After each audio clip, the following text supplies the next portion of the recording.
자, 이번에는 자유와 혁신 황교안 후보의 주도권 토론 시작하겠습니다. 시간 역시 5분 30초입니다. 편안한 시간이 되게 하겠습니다. 먼저 조국 후보에게 묻겠습니다. 제 질문은 어르신 장수수당 50만 원 드리는 것 어떠냐 이런 이야기입니다. 어르신들은 대한민국을 일으켜 세운 세대입니다. 저는 세계에서 가장 가난했던 우리나라를 세계가 부러워하는 그런 경제 강국, 부강한 나라로 만드신 어르신들을 위해서 어르신 행복 정책을 펼치고 있습니다. 우리가 누리는 오늘의 대한민국은 바로 이 어르신들 덕분인데 지금은 오히려 이 어르신들이 가장 소외된 세대가 되었기 때문입니다. 조 후보님은 평택을 지역의 70세 이상 어르신 숫자가 어느 정도나 되는지는 아시나요? 정확히 알지 못하고 있습니다. 지금 한 2만 명 정도가 된다고 합니다.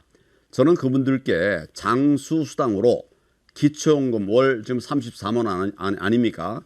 거기와 연계해서 총 50만 원을 드리는 게 합당하다 이렇게 생각하는데 이에 대해서는 어떻게 생각하시나요? 저는 어르신들을 대우하고 배려해야 된다는 황교안 후보님의 말씀 전적으로 동의하고요.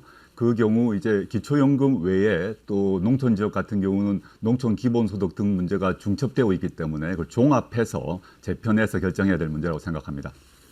제 말씀에 동의한다는 뜻으로 제가 이해를 하겠습니다. 또한 평택 노인청을 건립해서 교통이나 독거 문제 등 어르신들의 애로를 듣고 또 통합적으로 해결하게 해야 한다고 저는 생각을 합니다. 경로당 주치의 제도, 청년과 어르신이 함께하는 다양한 정책들을 통해서 어르신 복지가 청년의 일자리로 연결되도록 그렇게 하고자 합니다. 예를 들면 어르신 인생기록 프로젝트, 청년들하고 함께하면 할 수 있죠. 또 청년 어르신 지혜학교, 어르신들의 지혜를 전수하는 것이죠. 청년 경로당 매니저, 이런 것들을 이제 할 수가 있겠죠. 저의 이러한 어르신 정책에 대해서 조 후보께서는 어떻게 생각하시는지, 또 조 후보는 어르신 정책으로 어떤 것들을 준비하고 계시는지 한번 답변을 듣고 싶습니다. 제가 출마 선언 후에 그 대한노인의 평택 지부를 방문하고 그 많은 의견을 들었습니다. 특히 경로당 신설 문제에 대한 강한 말씀을 하시더군요. 그 점에서 황교안 후보께서 말씀하신 그런 방안 옳다고 보고요. 물론 얼만큼 어느 범위 내에서 할 것인가 따져봐야 됩니다. 그리고 말씀하셨던 것 중에서 노인청을 신설해서 해야 되는 문제는 아니라고 생각합니다. 새로운 공무원 조직을 만든다고 해서 노인 복지가 강화된다고는 생각하지 않습니다. 상징적인 의미가 아주 크다고 저는 생각을 해서 제안을 했던 것입니다. 김용남 후보에게 묻겠습니다. 저는 평택을 한미 글로벌 안보 경제 특구로 지정해서 세계 자본의 적극적 투자를 유입하는 국가 전략 도시로 승격시키고자 합니다. 안보 동맹인 미국 캠프 험프리스가 이곳에 있기 때문에 아주 효과적이면서도 매력 있는 제안이 될 것이라고 저는 생각을 합니다. 저는 이를 통해서 지역 청년 우선 채용도 추진하려고 합니다.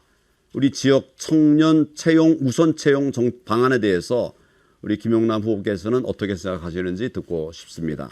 저는 이번 선거에 출마하면서 우리 팽성에 있는 캠프 험프리스와 관련해서 또 그리고 고덕 국제 신도시에 있는 지금 기준으로는 세계 최대 반도체 공장인 삼성전자 평택 캠퍼스와 연계해서 방위산업 클러스터를 조성하자는 공약을 드렸습니다. 그러니까 미국 최대의 해외 주둔 기지 중에 최대 규모죠. 그게 있고 또 요새 방위산업은 무기체계는 사실은 반도체를 빼놓고는 생각할 수가 없습니다. 이게 지리적으로 대단히 밀접해 있는 강점을 갖고 있기 때문에 그것을 중심으로 해서 방위산업을 더욱 육성하는 클러스터를 조성하면 뭐 그게 모여서 가끔 포럼하고 세미나하는 어떤 그런 안보 행사보다는 훨씬 실제 안보를 위해서 중요한 일이라고 생각을 하고요. 또 청년 우선 채용과 관련해서는 지금으로도 캠퍼 험플리스에 많은 인력들이 투입되고 있는데 그와 관련해서 평택 주민, 특히 인근 주민들이 우선 채용될 수 있도록 하는 것은 저도 찬성하고 지금 추진하고 있습니다. 예, 감사합니다. 제가 평택 여기저기를 다니면서 많은 분들의 어려움을 들었는데 가장 많은 어려움을 얘기하는 분들이 어르신들이었어요. 그래서 그동안 역대 뭐라 그럴까요? 당들이 어르신들에 대해 별 관심이 없었습니다. 저는 이분들을 꼭 키워내야 된다고 생각을 하고 이분들을 꼭 도와드려야 된다고 생각을 하기 때문에 지금 저 어르신 대책을 계속 얘기를 하고 있습니다. 그리고 뭐 고독 같으면 청년들이 많죠. 이 청년들의 애로를 같이 고민해야 된다. 이런 취지에서 말씀을 드렸는데 공감해 주셔서 대단히 감사합니다.